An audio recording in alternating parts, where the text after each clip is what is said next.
25 anni un acquario accoglie i piccoli pazienti del reparto di pediatria dell'ospedale San Polo di Monfalcone, rendendo un po' meno traumatica l'attesa dei bimbi e delle loro famiglie. Il club Rotary Monfalcone Grado, autore della donazione, in occasione del suo trentennale ha messo a punto un progetto di rifacimento completo dell'acquario. L'idea di questo service in realtà è nata più di 20 anni fa, dall'idea di alcuni soci di quel tempo. Poi noi negli anni abbiamo sempre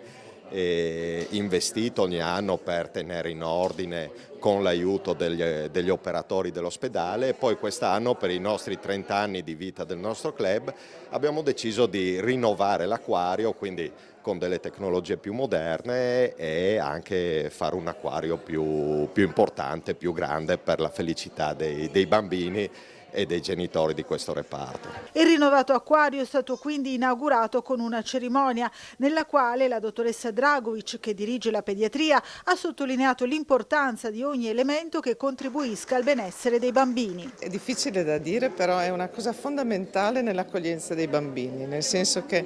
i bambini, se sono accolti bene, sia dal personale che anche dal contesto, alla fine diluisce le tensioni, diluisce la paura, diluisce un momento difficile per loro, per cui effettivamente viene visto da tutti i bambini, tutti sono interessatissimi ed entrano un po' più tranquilli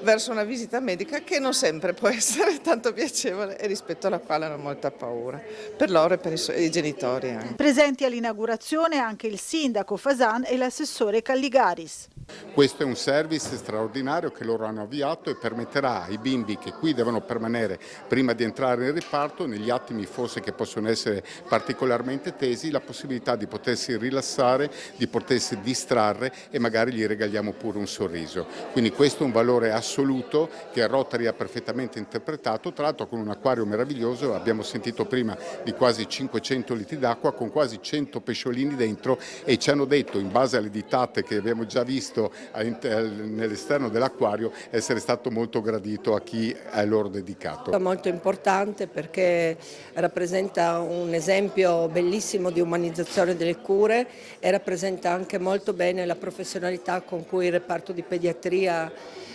accoglie i bambini e i loro genitori,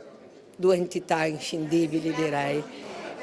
Io ho avuto l'opportunità e tutta la mia struttura di lavorare a lungo a fianco alla dottoressa Dragovic, e c'è stato sempre una particolare, lei ha dimostrato sempre un'attenzione speciale anche a quella che è la sfera emotiva, alla comunicazione.